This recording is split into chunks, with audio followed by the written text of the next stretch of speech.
오늘은 이번 심령대 부흥성의 주제이기도 합니다. 모든 눈물을 씻기시는 하나님을 기대하라는 제목으로 하나님 말씀 증거하겠습니다. 남자는 태어나서 3번만 울어야 된다는 말을 듣고 자랐습니다. 언제인가요? 첫 번째는 태어났을 때.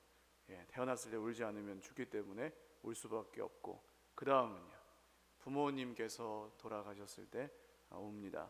3번째는요, 잘 모르시죠?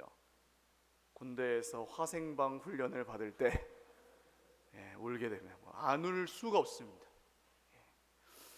여담이지만 초코파이를 가장 맛있게 먹는 방법 1위를 아십니까?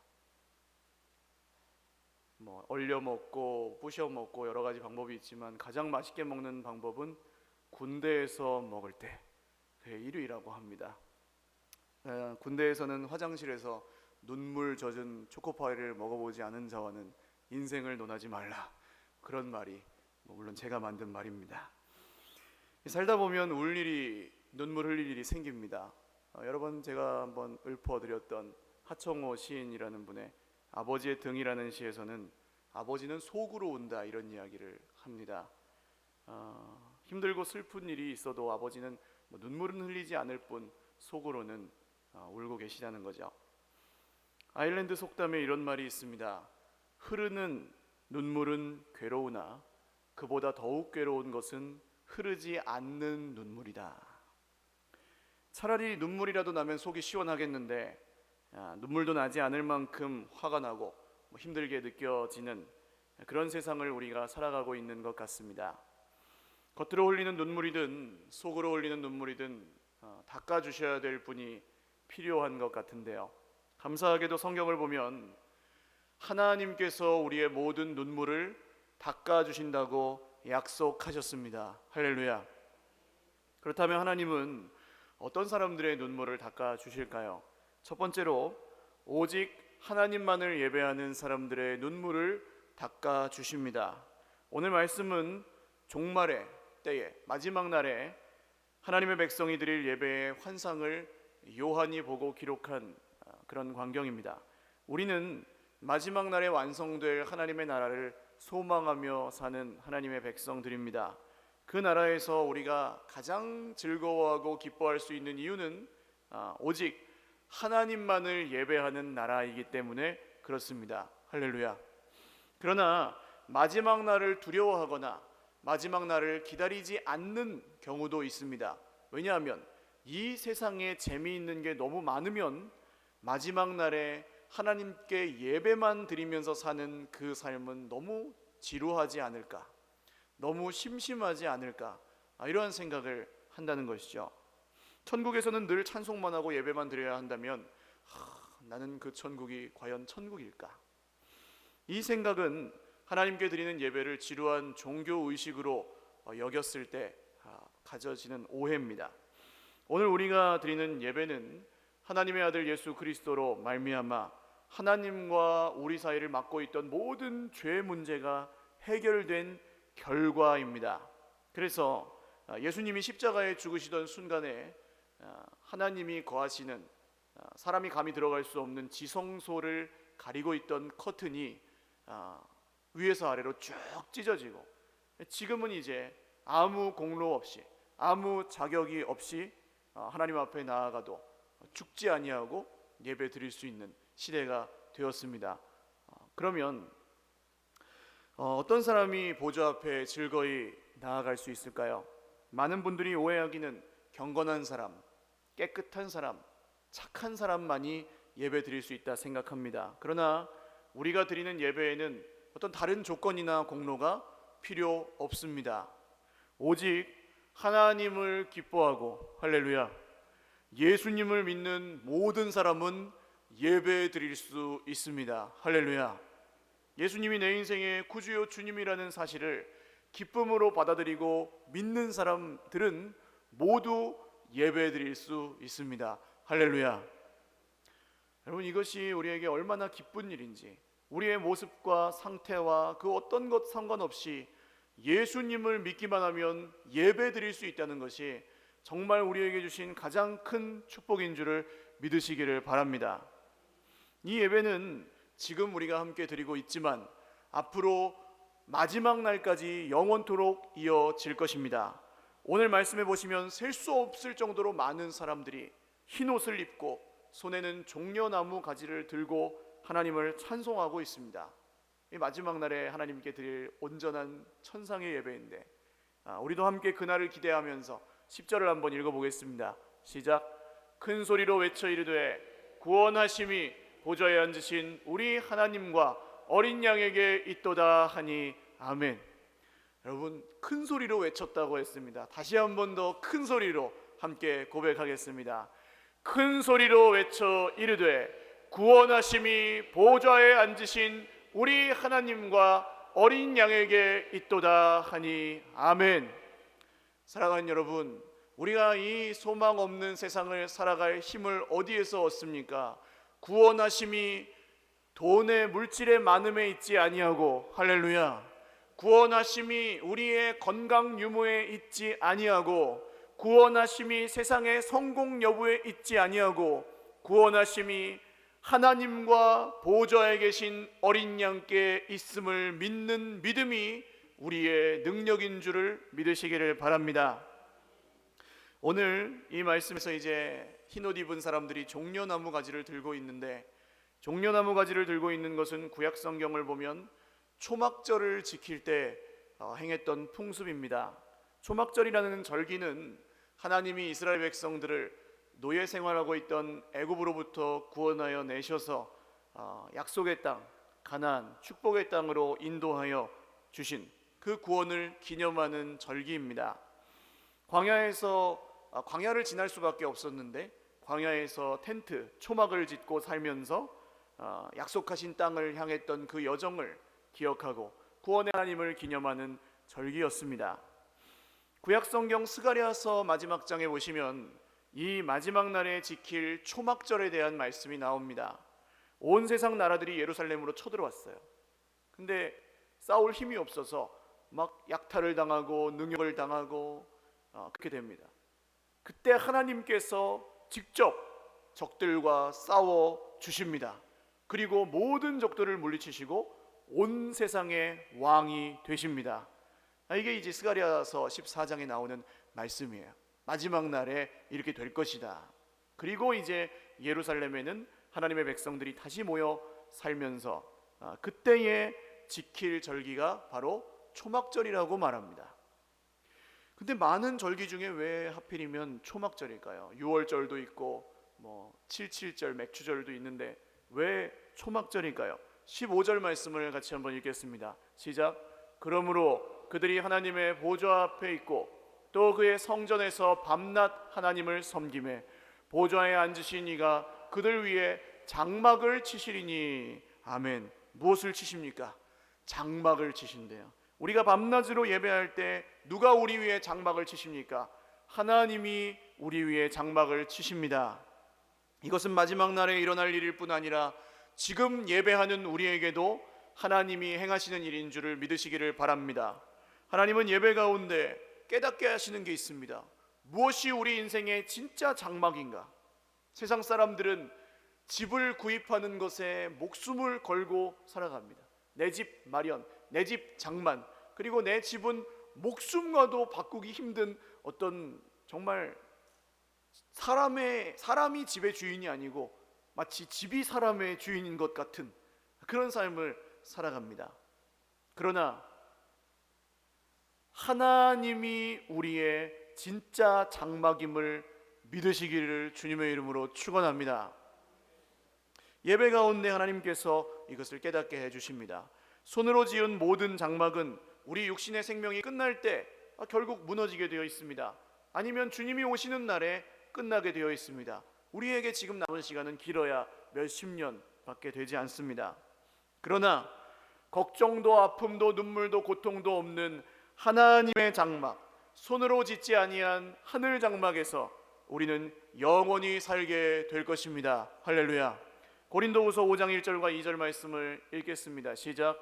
만일 땅에 있는 우리의 장막집이 무너지면 하나님께서 지으신 집 곧 손으로 지은 것이 아니요 하늘에 있는 영원한 집이 우리에게 있는 줄 아느니라. 참으로 우리가 여기 있어 탄식하며 하늘로부터 오는 우리 처소로 덧입기를 간절히 사모하노라. 아멘.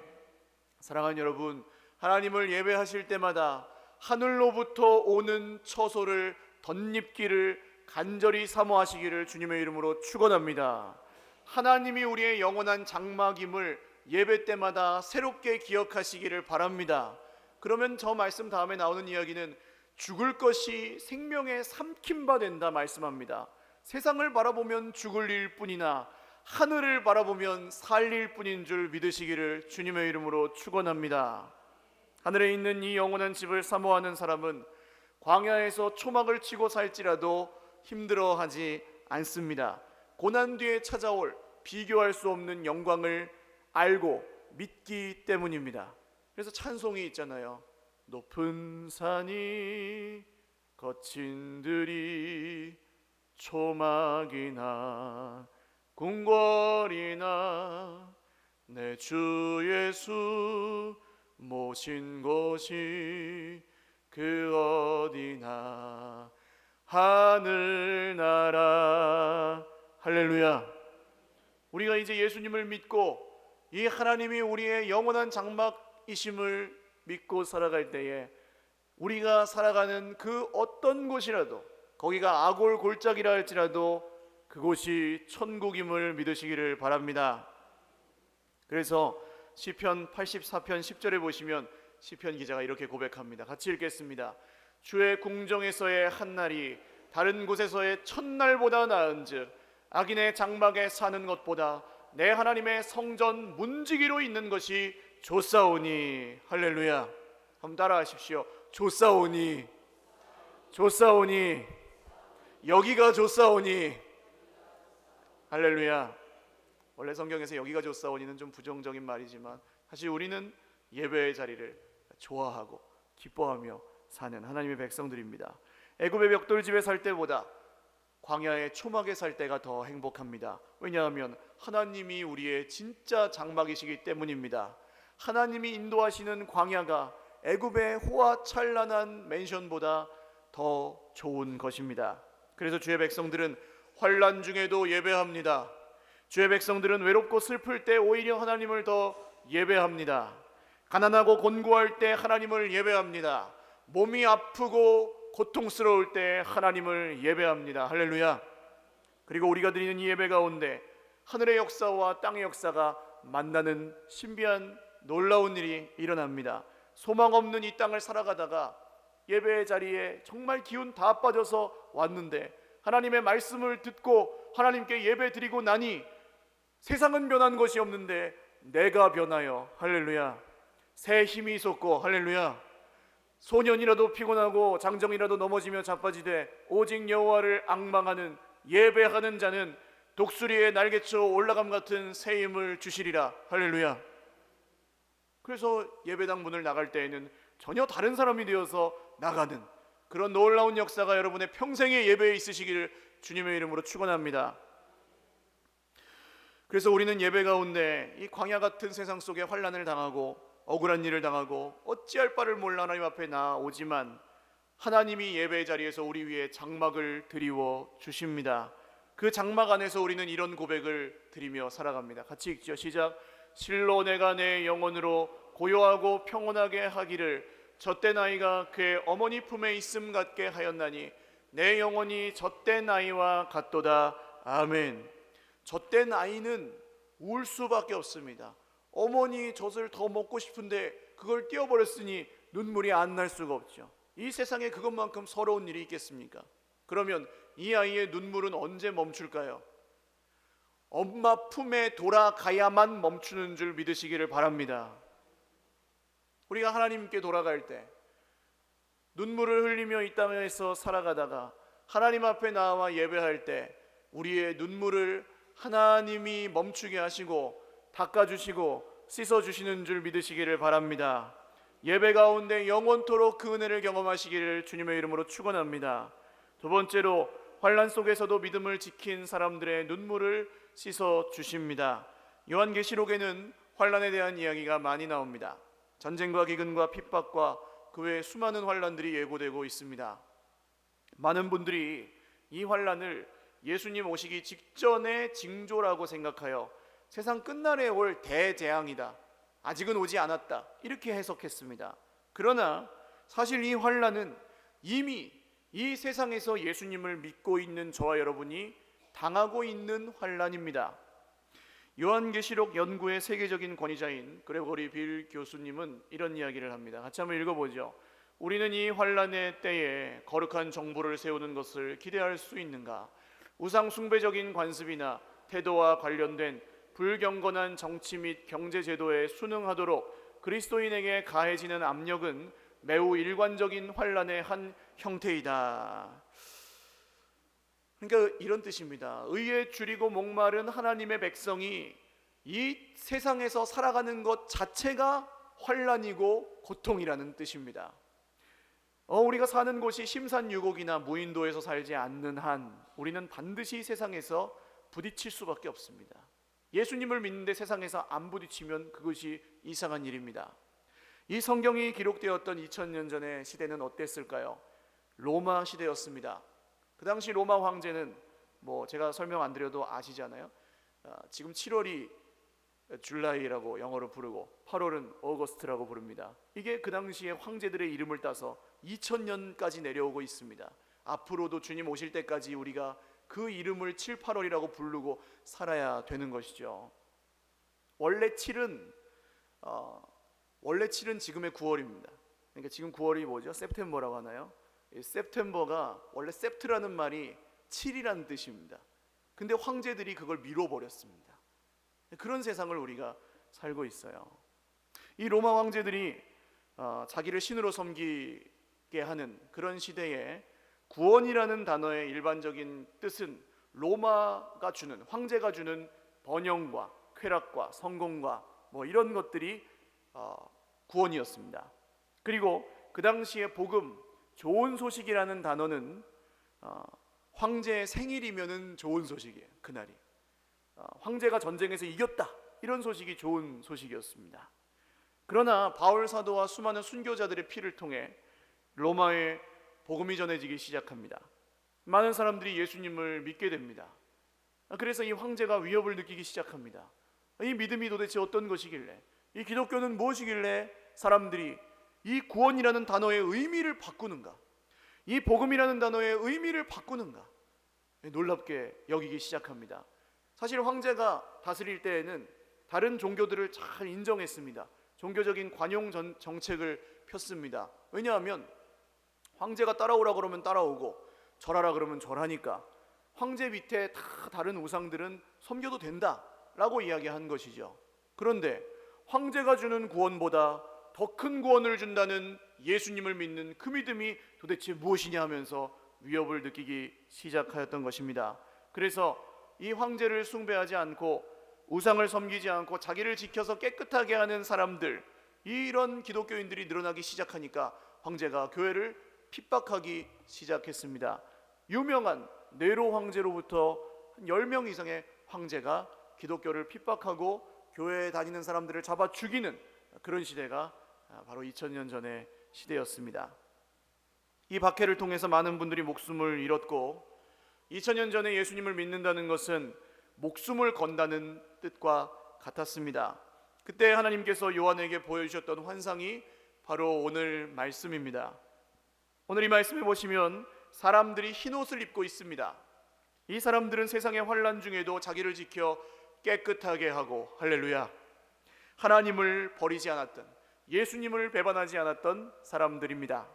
세상에서는 십자가에 달리고 불에 타서 죽고 사자밥이 되었지만 하늘나라에서는 영원한 생명을 얻은 사람들이었습니다. 14절 말씀을 같이 읽겠습니다. 시작. 내가 말하기를 내 주여 당신이 아시나이다 하니 그가 나에게 이르되 이는 큰 환난에서 나오는 자들인데 어린 양의 피에 그 옷을 씻어 희게 하였느니라. 아멘. 어린 양의 피에 그 옷을 씻었대요. 피에다가 씻으면 무슨 색이 될까요? 빨간색이 돼야 정상 아닙니까? 근데 어떻게 피에 씻었는데 하얀 옷이 되었을까요? 우리에게는 여러분 이 세상의 환난을 견딜 힘이 없습니다. 힘쓰고 애쓰지만 늘 쓰러집니다. 노력해도 끊어지지 않는 은밀한 습관적인 죄가 있고, 아무리 노력해도 세상 사람들이 말하는 성공조차 이루기 어렵습니다. 우리의 옷은 자꾸 더러워지고 그냥 가만히 있어도 더러워지죠. 보좌 앞에 계신 하나님 앞에 나아가기 어렵습니다. 그러나 그때에 그리스도인들은 예배 자리에서 세상을 이기신 예수 그리스도를 신뢰하고 의지하는 줄 믿으시기를 바랍니다. 담대하라, 내가 세상을 이겼노라 하신 주님을 믿으시기를 바랍니다. 날마다 그분이 십자가에 흘리신 피에 우리의 몸을 담그시기 바랍니다. 날마다 십자가에 우리의 정과 욕심을 못 받고 성령이 거하시는 전이 되어 자기를 깨끗게 하시기를 주님의 이름으로 축원합니다. 그래서 주님은 이렇게 말씀하시죠. 마태복음 5장의 말씀입니다. 같이 읽죠. 시작. 마음이 청결한 자는 복이 있나니 그들이 하나님을 볼 것이며. 아멘. 마음이 깨끗한 자는 복이 있습니다. 세상에서 우리가 고난을 당하지만 환난 중에도 그 마음을 지켜 깨끗하게 한 사람은 하나님을 볼 것입니다. 할렐루야. 여러분, 하나님을 보고 싶으십니까? 하나님을 보기를 원하십니까? 저는 초등학교 3학년 때 교회에서 글짓기를 하는데 제가 왜 그런 말을 썼는지 지금도 알 수 없지만 글짓기에 이렇게 썼습니다. 오늘 아침에는 찬송을 부르며 교회에 오다가 혀를 깨물었다. 그대로 그렇게 적었습니다. 하나님의 얼굴을 한 번이라도 볼 수 있다면 죽어도 좋을 것 같다.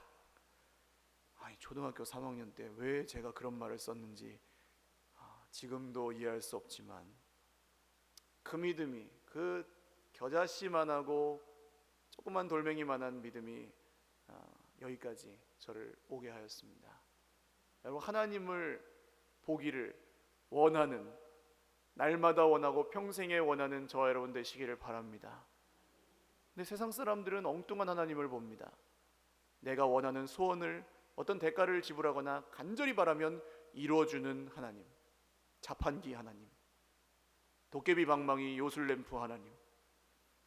어떤 사람은 내가 아무리 힘든 일을 당해도 가만히 뒷짐지고 냅둬버리는 관찰자 하나님, 이신론이라고 해요. 세상이 아무리 악하고 악인들이 형통하고 죄인들이 부자가 돼도 가만히 냅두는, 귀신은 뭐하나 저런 사람 안 잡아가고의 귀신에 들어가는 하나님, 그런 하나님을 봅니다. 볼 수 없어요. 그러니까 하나님을, 진짜 하나님을 보지 못하고 저마다 자기들이 생각하는 하나님이 전부라고 생각하고 거기서 자기 생각에 이해가 안 가버리면 소망을 두지 않습니다. 이해할 수 없는 신은 믿지 않겠다는 것이죠. 그러나 마음이 깨끗한 사람은 하나님을 봅니다. 할렐루야. 우리는 어떤 하나님을 보게 됩니까? 우리의 모든 눈물을 씻어주시는 하나님을 볼 것입니다. 할렐루야. 가만히 뒷짐지고 계신 분이 아니라 저 하늘 영광 높은 보좌에서 내려오셔서 친히 우리의 눈물을 닦아주시는, 우리와 함께 하시는 하나님을 볼 것입니다. 할렐루야. 그분이 임마누엘 예수 그리스도이십니다. 사랑하는 여러분, 아무나 볼 수 없습니다. 환난 중에 피눈물을 흘리며 마음을 지키고 하나님의 말씀에 생명을 걸고 순종하는 마음이 깨끗한 하나님의 백성들, 오늘 저와 여러분이 하나님, 살아계신 참 하나님, 우리의 모든 눈물을 씻기시는 하나님을 볼 것입니다. 할렐루야. 하나님이 이렇게 따뜻한 분이시고 이렇게 변치 않는 분이시고 이렇게 우리와 함께 하시는 분이시고, 할렐루야. 이건 우리만, 누구만요? 우리만 믿을 수 있습니다. 할렐루야. 사랑하는 여러분, 이런 세상에서 그리스도인으로 살아가는 것 자체가 우리의 환난이고 고통입니다. 그러나 이 가만히 있어도 옷이 더러워지는, 미세먼지가 가득할 때 나가면 옷이 그냥 더러워지잖아요. 그런 세상이지만 날마다 예수님의 피에 그 옷을 씻으러 십자가 앞으로 나아가시기를 주님의 이름으로 축원합니다. 하나님이 친히 그 십자가 아래 찾아오셔서 우리의 모든 눈물을 씻어 주실 것입니다.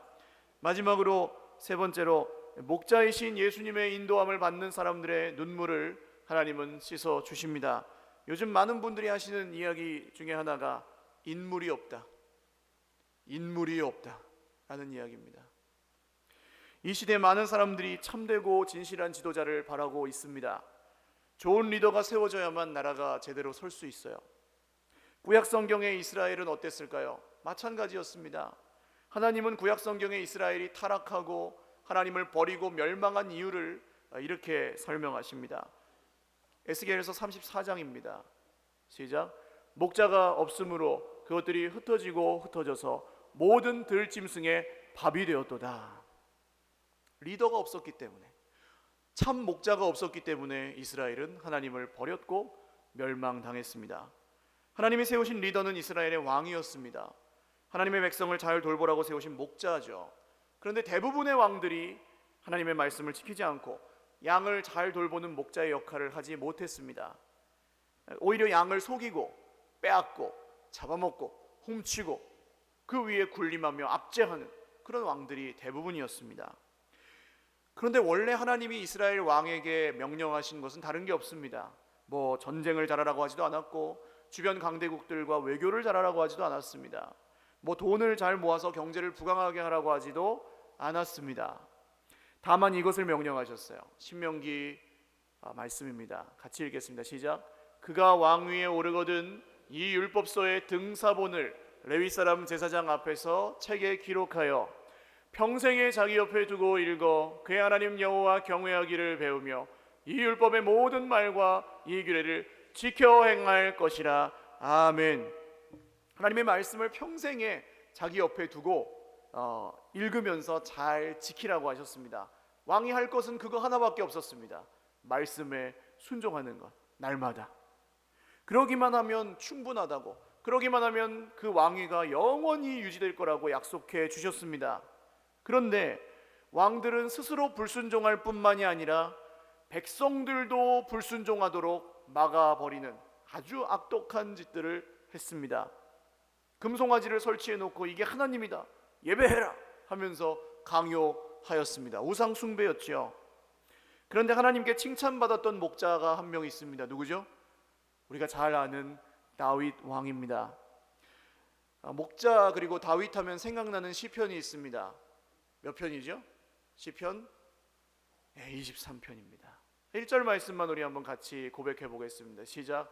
여호와는 나의 목자시니 내가 부족함이 없으리로다. 아멘. 여러분, 이 말씀을 읽으실 때 그 속에서 기쁨이 샘솟으시기를 주님의 이름으로 축원합니다. 기쁨 없고 소망 없는 세상에 사시다가도 이 말씀을 고백할 때 기쁨이 넘치시기를 바랍니다. 다시 한번 고백하겠습니다. 여호와는 나의 목자시니 내가 부족함이 없으리로다. 아멘. 다윗은 그래서 평생에 하나님의 말씀에 순종하는 삶을 살았습니다. 물론 인간적인 부족함이 있어서 큰 죄를 짓기도 했지만 바로 인정하고 하나님께 돌아오는 모습을 보였습니다. 그래서 하나님은 다윗을 내 마음에 합한 자다, 할렐루야, 그렇게까지 말씀하셨어요. 그런데 그 이후로 다윗과 같은 왕은 나오지 않았습니다. 모든 왕들을 판단하는 기준이 다윗이었는데 다윗처럼 하는 사람은 한 명도 없었습니다. 그리고 결국 이스라엘 나라가 멸망하고 말았습니다. 포로로 끌려갔어요. 포로로 끌려간 하나님의 백성들에게 하나님이 한 가지 약속의 말씀을 주십니다. 에스겔 37장 34절입니다. 시작. 내 종 다윗이 그들의 왕이 되리니 그들 모두에게 한 목자가 있을 것이라. 그들이 내 규례를 준수하고 내 율례를 지켜 행하며. 아멘. 다윗은 죽었는데 또 다윗이 온대요. 나라를 잃어버리고 참된 리더에 목말라 하는 이 이스라엘 백성들에게 하나님은 다윗을 보내어 왕이 되게 하신다고 약속하셨습니다.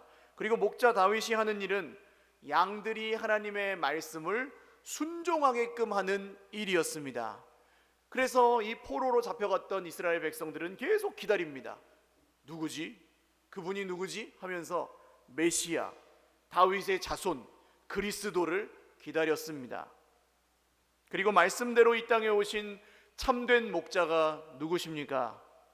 오늘 우리가 믿는 하나님의 아들이요 다윗의 자손으로 오신 예수 그리스도가 우리의 참된 목자이십니다. 할렐루야. 우리의 영원한 리더이십니다. 할렐루야. 예수님이 왕으로서 목자로서 하신 일은 무엇입니까? 정치를 하셨습니까? 전쟁을 하셨습니까? 경제를 부강하게 하셨습니까? 아닙니다. 헤롯의 궁궐에서 태어나서 왕이 되실 수도 있었고, 로마 황제를 뒤집어 엎어버릴 수도 있었고, 썩어빠진 종교 지도자들을 다 끌어내실 수도 있었는데 하나도 하지 않으시고 예수님이 행하신 단 한 가지 일은 하나님의 백성이 말씀을 순종할 수 있도록 하셨습니다. 할렐루야.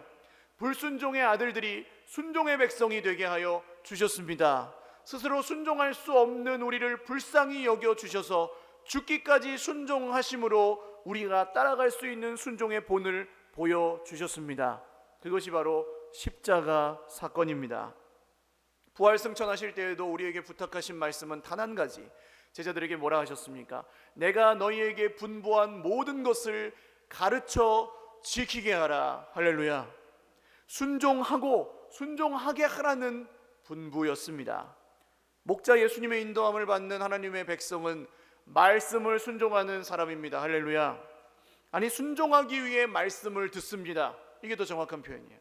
그리고 그 인도함을 받는 사람에게 주시는 약속이 오늘 17절의 결론입니다. 17절 말씀 읽겠습니다. 시작.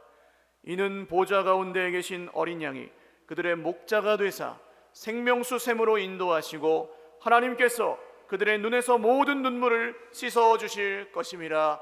아멘. 예수님은 요한복음 7장에 이미 이 말씀을 해 주셨습니다. 요한복음 7장은 초막절에 있었던 사건입니다. 아까 초막절 이야기를 했죠. 그때에 마지막 날에 예수님이 이런 말씀을 하십니다. 요한복음 7장 37절에서 39절입니다. 같이 읽겠습니다. 시작. 명절 끝날 곧 큰 날에 예수께서 서서 외쳐 이르시되 누구든지 목마르거든 내게로 와서 마시라. 나를 믿는 자는 성경의 이름과 같이 그 배에서 생수의 강이 흘러나오리라 하시니 이는 그를 믿는 자들이 받을 성령을 가리켜 말씀하신 것이라. 아멘. 요한계시록 2장에도 보면 나는 알파요 오메가니 너희 중에 모든 목마른 자는 내게 와서 생명샘 물을 마셔라 라고 말씀하십니다. 그 이야기를 여기서 이미 하셨습니다. 오늘도 주 예수 그리스도의 영이신 성령이 우리와 함께 계시는 줄 믿으시기를 바랍니다. 그리고 우리를 인도하시고 말씀에 순종할 모든 능력을 성령이 공급해 주심을 믿으시기 바랍니다. 이 성령의 충만이 예수님이 목마른 자에게 주시겠다고 약속하신 모든 생명의 샘물입니다. 그래서 오직 성령으로 충만한 사람만이 다윗의 자손 참 목자 예수님을 따라 살 수 있습니다. 인도함을 받을 수 있습니다. 그때 우리 안에서 흘러 넘치는 생수의 강이 나만 사는 것이 아니라 남도 살게 하고 우리가 흘린 모든 눈물을 희석시키고 남음이 있는 무한한 기쁨의 근원인 줄을 믿으시기 바랍니다. 사랑하는 여러분, 오직 예수님의 인도함을 받으며 사시기를 주님의 이름으로 축원합니다. 오직 주님의 말씀에 순종하시기를 바랍니다. 오직 성령의 충만함으로 살아가시기를 주님의 이름으로 축원합니다. 말씀을 맺습니다. 오늘 우리 중고등부 학생들이 같이 왔어요. 중고등부 학생들에게 한번 물어볼까요? 여러분, 고민이 있어요, 없어요? 살다 보니 세상 살기가 고달파요, 살만해요? 고달파요. 눈물이 날 때가 있어요, 없어요? 예. 중고등학생들도 그래요. 아마 초등학생에게 물어보아도 한숨을 푹 쉬며 눈물을 흘리지 않겠습니까? 하물며 이 세상의 모든 무게를 짊어진 여러분들 어떠세요? 이 눈물 나는 세상에서 살아갈 수 있는 길은 우리의 모든 눈물을 닦아주시는 하나님을 의지하는 길뿐인 줄 믿으시기 바랍니다. 그리고 오늘 말씀을 통해 보여주신 마지막 날에 드려질 예배의 이 아름다움을 지금부터 영원토록 지켜가시기를 주님의 이름으로 축원합니다. 시편 126편 5절과 6절을 읽고 마치겠습니다. 시작. 눈물을 흘리며 씨를 뿌리는 자는 기쁨으로 거두리로다. 울며 씨를 뿌리러 나가는 자는 반드시 기쁨으로 그 곡식단을 가지고 돌아오리로다. 아멘. 우리 한번 말씀을 함께 묵상하며 좀 기도하기를 원하는데요. 여러분, 나라와 민족을 보아도 정말 우리의 모습을 보아도 눈물 날 일이 더 많은 것 같습니다. 그러나 모든 눈물은 좋은 정치인이 닦아주는 것이 아니고 좋은 선생님이 닦아주는 것이 아니고 오직 왕이신 하나님만이, 오직 우리의 구주 되시는 예수님만이 닦아주는 줄 믿으시길 바랍니다. 오늘 함께 기도하실 때에 하나님, 우리의 모든 눈물을 닦아 주시옵소서. 우리의 모든 슬픔의 눈물을 기쁨의 눈물로 바꾸어 주시옵소서. 예배하는 가운데 우리의 눈물을 닦아 주시고, 우리가 마음을 깨끗게 하여 하나님을 볼 때 눈물을 닦아 주시고, 우리가 정말 말씀에 순종하여 주님의 인도함을 받을 때 우리의 눈물을 닦아 주시옵소서. 함께 주님 한번 부르고 기도하겠습니다. 주여, 하나님 아버지 감사합니다. 오늘 울며 씨를 뿌리는 자는 기쁨으로 거둔다 말씀하십니다. 주님, 눈물을 흘리며 씨를 뿌리러 나가는 자는 기쁨으로 거두게 하실 거라 말씀하십니다. 하나님, 어린아이로부터 아버지여 노년에 이르기까지 한시도 우리 눈에 눈물이 마를 날이 없고, 세상을 바라보아도 나라와 민족을 보아도 아버지의 약하고 폐역한 세대를 보아도 우리의 교육 상황을 보아도 정치 상황을 보아도 사회 문화를 보아도 경제 상황을 보아도 우리의 마음이 너무나 아프고 우리의 마음이 너무나 힘들 때가 많습니다. 주님, 의에 줄이고 목이 마릅니다.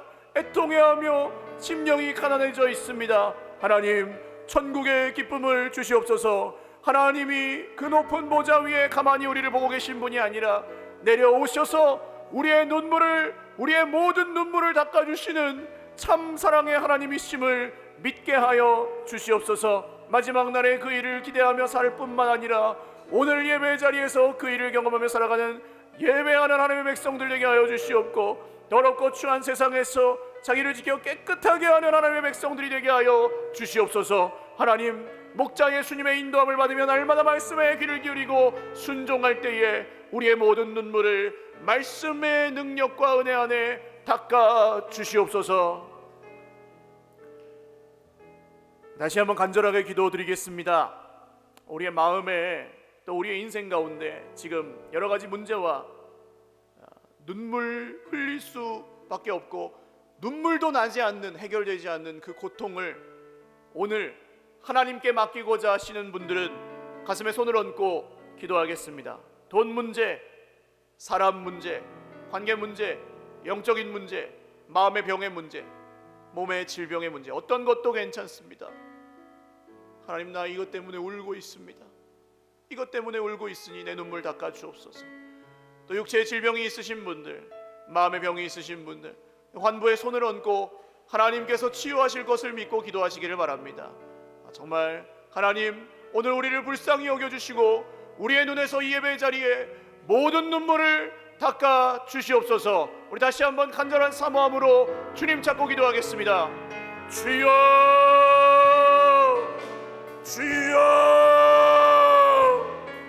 주여. 살아계신 하나님 아버지, 울고 싶어도 울지도 못하는 세상을 살아가고 억울한 일을 당하여도 해결해 줄 사람이 없는 세상을 살아가고, 하나님, 짓눌려 억눌려 핍박받지만 하나님 소망 없는 세대를 살아가는 주의 백성들을 오늘 예배 자리에서 위로하여 주시옵소서. 위로하여 주시옵소서. 하나님, 그 눈물을 닦으시는 하나님을 신뢰합니다. 높은 보좌 위에서 내려오셔서 우리의 모든 눈물을 닦으시는 하나님 아버지를 기대합니다. 하나님, 지금 이 가슴을 무겁게 내리누르는 모든 육체의 질병과 아버지의 가난의 문제와 아버지의 곤고함과 마음의 질병들이 예수님의 이름으로 나음을 입게 하여 주시옵소서. 오늘 기대감 없이 나왔을지라도 성령이 그 마음 문을 여시고 행하실 놀라운 능력의 역사를 행하여 주시옵소서. 간절히 사모하는 영혼마다 입술을 열게 하시고 마음을 열게 하시고 하나님을 바라볼 수 있도록 은혜 위에 은혜를 더하여 주시옵소서. 그대로 제가 축복하며 기도하겠습니다. 하나님 아버지,